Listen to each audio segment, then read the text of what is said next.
Hello and welcome to Chicago Reacts. My name is Colin, and today I'm watching True Facts, the curious adaptations of sharks. And this is coming from the YouTube channel Z Frank. And I've seen at least one other Z Frank video before, or reacted to one. I'm familiar with the Z Frank. He has a very distinguishing, very recognizable voice. The way he speaks there. It's very entertaining. I like it. And yeah, I don't recall actually what the last video it was probably another animal facts video. But I guess today we're learning about sharks. So I know there's a few interesting things about sharks. I don't know if it's with every shark species, but there's at least one that apparently can give birth without having sex. I forget what that's called.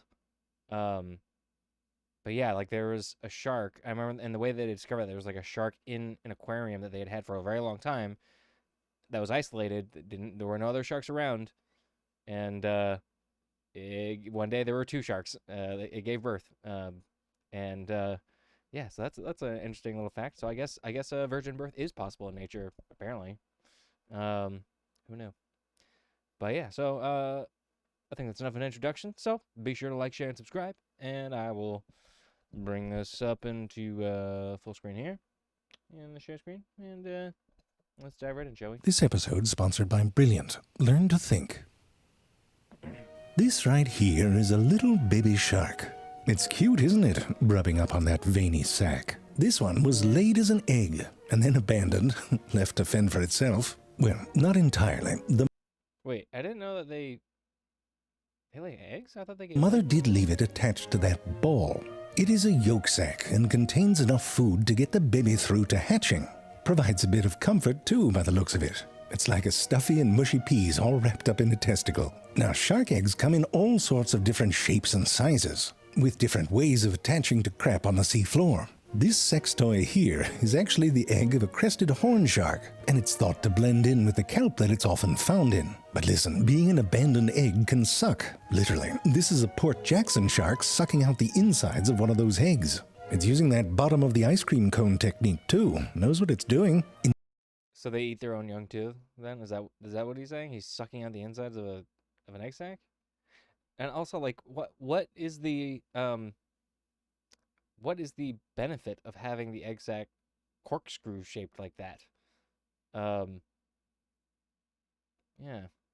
What purpose does that serve? It's very interesting. I can only imagine it when it comes out. It's just like kind of twisting out like that. Maybe it makes it easier in that sense to kind of push it out. Maybe, I don't know. That's so odd. If I had not seen this video and not known what that was, if I came across one on the beach, I'd probably assume it was some type of seaweed, actually. Like, you know? It's In many species of shark, though, the eggs hatch inside the mother, where the embryos then develop. The embryos start off with yolk sacs, just like the ones you see in eggs. But often the pregnancy lasts longer than that food supply does. But baby's gotta eat. I didn't realize that was the baby shark at first. I thought that was like a picture of can I go back to it? I'm trying to find it. There we go. I thought that was like an egg sac that stayed inside the mama too long and burst outside of it. Anyway, that's a gruesome picture. Let's keep moving. Longer than that food supply does. But baby's gotta eat, and the mother has to figure out how to give it more food. Sometimes it's a nutritious mucus. In the case of the great white shark, the mother creates unfertilized eggs, which the embryos can gobble up with their tiny little teeth. And it's not all just sitting around and waiting in there. Some babies can be quite active. Here you can see a tawny nurse shark embryo swimming freely between its mother's two uteruses. It's cute, right? Inside there are often embryos from different fathers. And one thing this baby is doing is looking around for half-brothers and half-sisters to snack on. Not even born yet, they're in a Game of Thrones situation. Now apparently these babies peek out of their mother's cloaca as they're swimming back and forth between her two uteruses. You just saw it, didn't you? I know you did. Right there. That's the Gerber baby. That's where they come from. Once born, sharks are endowed with a number of amazing adaptations. Many sharks can swim very quickly. Jerry, what's this footage? Well, I'm saying swim quickly, and this one's walking. What is it? Epaulet shark? Well, whatever it's called, it's going to ruin the reputation of the rest of the sharks. Try putting that in a scary movie, Jerry. Look out, shark! Everyone walk at a moderate pace in the opposite direction. It'd be a disaster. All right, let's try this again. Many sharks can swim quite quickly. This comes in handy because sharks live in places where there are sharks, and also because the pancakes they eat don't exactly lie still on a plate. Run away, pancake! Now, it's not all that easy to move quickly through water. If you've ever done water aerobics, then you've probably felt like an idiot. But you've also probably felt that water pushes back on you when you move. Like most fish, sharks move their powerful tails back and forth to move forward. But as they move forward, they also have to stay up. Most fishes use swim bladders to stay buoyant. Imagine you swallowed a condom you'd blown up with air, Jerry. Why is it a condom, Jerry? Just say balloon. No, it doesn't make it more relatable. Sounds filthy. Anyway, sharks don't have swim bladders, but they have some tricks to lighten up. They have a very fatty liver, which helps, and a skeleton made out of cartilage instead of bone. Every time you look at a shark, your ear whispers to your nose, that could have been us. But even with all that, sharks have a tendency towards the sinking. So, to stay afloat, many sharks take advantage of lift. Certain shapes at certain angles cause fluids to move more quickly over one surface than the other. You may have heard that the water on top moves faster because it has to reach the end at the same time as the water on the bottom. Science hippies at Cambridge showed that that's just not true. The water on top moves quite a bit farther in the same amount of time. Anyway, the end result is that I was going to say, that didn't quite make sense to me that the air would have to move faster to get to the other side at the same time as the air on the bottom. Anyway, didn't make sense. There's a difference in pressure between the top and the bottom, resulting in a force that pushes in the direction of the lower pressure. The fins of many sharks are just the right shape to take advantage of lift. The hammerhead takes advantage of all of it. Here you can see how to put one back together if you break it. They will often swim at an angle, getting lift from their side fins as well as the one on the top. Now, you've probably noticed that water can get a bit mushy-mushy when it passes quickly over a fin. This is called mushy-mushy, or turbulence. If you've ever been in a water park wave pool, then you've felt what it's like to be covered in urine. But you've also felt how swirling water can complicate movement. If the water gets too swirly, it can be hard to push against it, and it can counteract lift. So sharks have evolved some special tricks to reduce turbulence. This one's a shady one, isn't it? Look at that side eye. Brilliant.org is a great way to learn. You know how some sharks have to keep swimming to stay alive? Well, it's like that with learning. Well, I don't mean you're gonna die if you don't, but a lifetime of learning keeps you sharp and in step with how the world is changing. Brilliant teaches you about math, science, and computer science in an engaging, hands-on way. These interactive, bite-sized lessons keep you engaged and let you learn at your own pace, even if you only have 15 minutes a day. And that's important, especially if you want to tackle an area that might have intimidated you in the past. We all have them. Come on, statistics? There are thousands of lessons with new ones added each month. They teach you fundamental concepts about how the world works, and they can open up new opportunities for how you approach your work.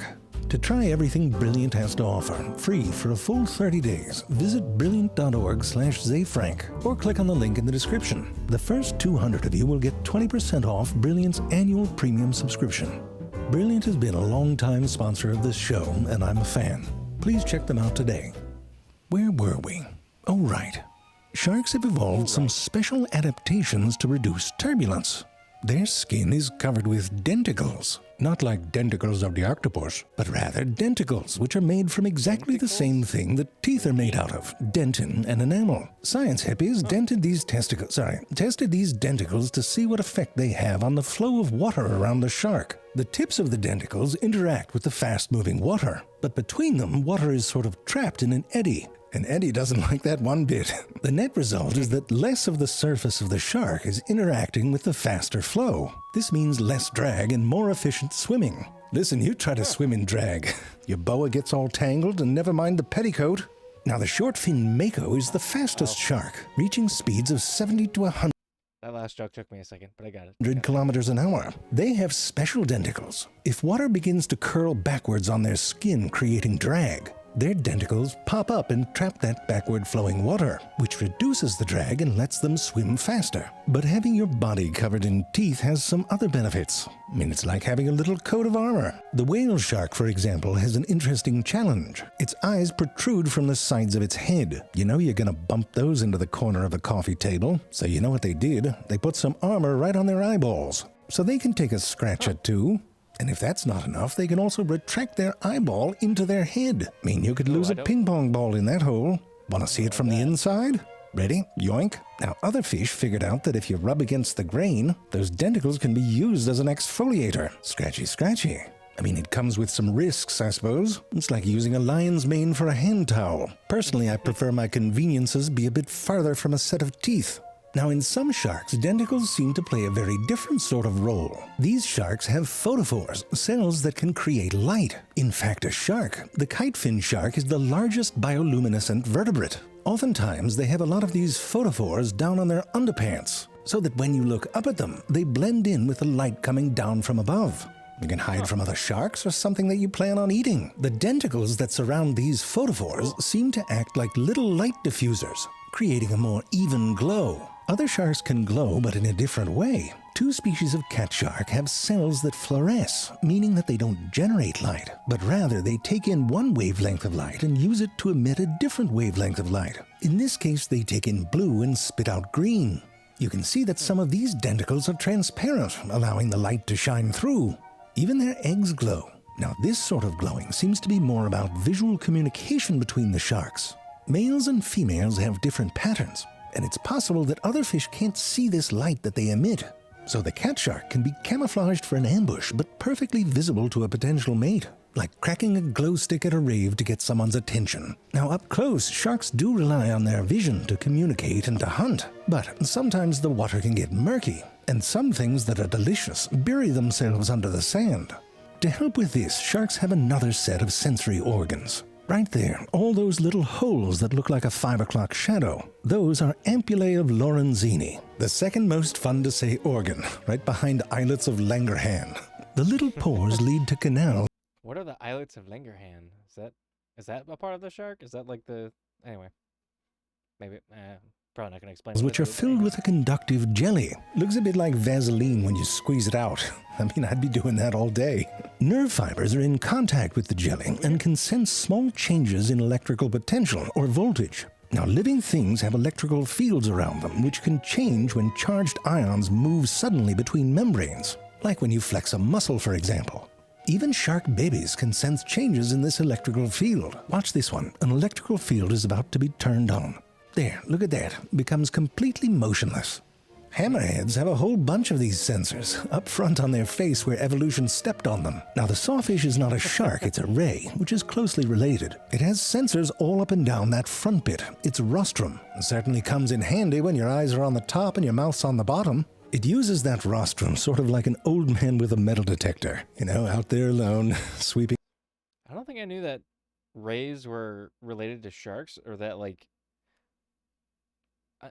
I'm sure I've seen like pictures, or I like was aware, because it seems familiar. This saw shark. It's not one that you see regularly, but it's recognizable enough. But I also didn't realize that it was also like a ray of some type. But like you can see like it does look like a cross between a shark and a ray. It's very like flat, but it has like the overall silhouette of a shark.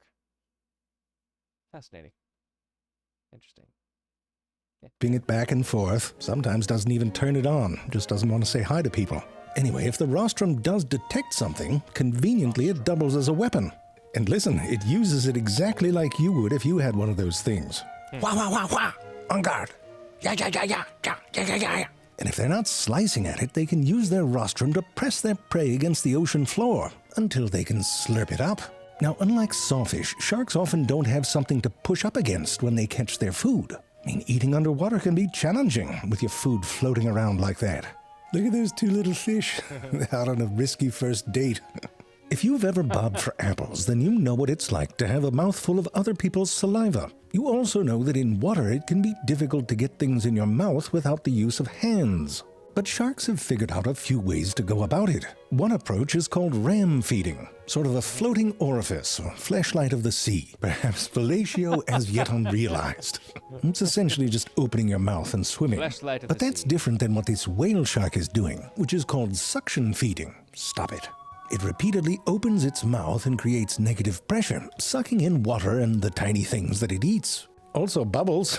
They like the bubbles. I imagine it's sort of like underwater pop rocks. Or some sort of extreme whale shark diet. No, seriously, it fills you up. Now don't start thinking that it's all soft up front like grandma's gums. Even whale sharks have 6,000 tiny, tiny teeth. They just stopped using them. Many other sharks, of course, do use their chompers. It's a good set of utensils to have if your leftovers are larger than you are. And listen, if you spend a lot of time chasing something, it's good to be able to hold on when you catch up. One of the most impressive, though, is the cookie cutter shark. There it is, with the old number 2. I mean the pencil, not like... All right, doesn't look that bad, does it? Oh. Here's what it... Oh my!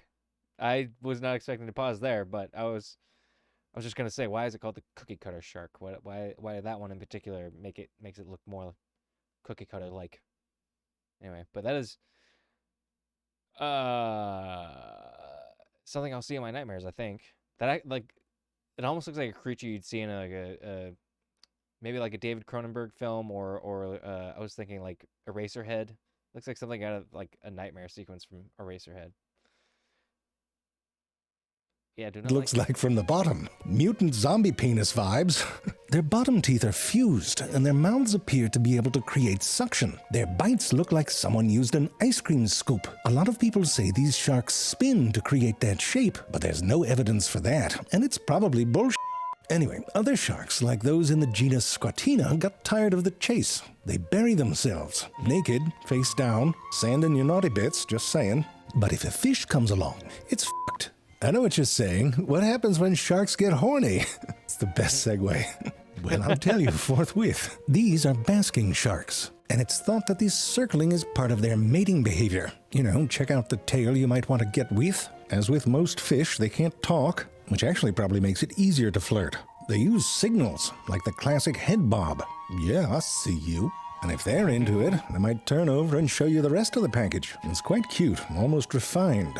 With other sharks, it's more like trying to meet someone in a mosh pit at Coachella. It's a fucking mess. That guy knows. Foreplay can be a bit rough. Many sharks have a kink around biting. Get yourself a mouthful of fin. I mean, this right here looks downright romantic. And you can't blame them for trying to get a bit of grippage. You try having sex in the deep end with nothing to hold on to. You tell me what went where in the end. The male must insert his double penis... Jerry, it's not a double penis. They're called claspers. I know, but just because it looks like one doesn't mean it is. I mean, if that were true, we'd be in a pickle. I mean, right there, pickles. You want a jar of dicks, Jerry? Anyway, claspers are modified fins. He's got two because it all goes down from the side. And with all this rolling around, you don't know what side you're going to be on. When inserted into the female's cloaca, the ends of the claspers in some species open up like a little umbrella, and a little siphon pumps water and sperm up in there. And soon enough, there'll be more little shark babies.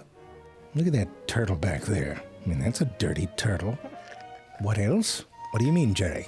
Oh, you mean turtles like to watch. if things that look like penises were actually penises? Well, your fingers for one, and the number one for that matter. You'd have to count down from 3 to penis using your penis fingers, Jerry. And never mind drinking your soda pop through a straw. I mean, that'd be some surprise, wouldn't it? Just be glad things are the way they are. If you look hard enough, Who's Jerry? like really, really hard, you'll find a dick pretty much everywhere. If you look hard enough, like really, really hard, you'll find a dick pretty much everywhere. If you look hard enough, like really, really hard, you'll I like this song. Who is this? pretty much everywhere. If you look hard enough, like really, really hard, you'll find a dick pretty much everywhere.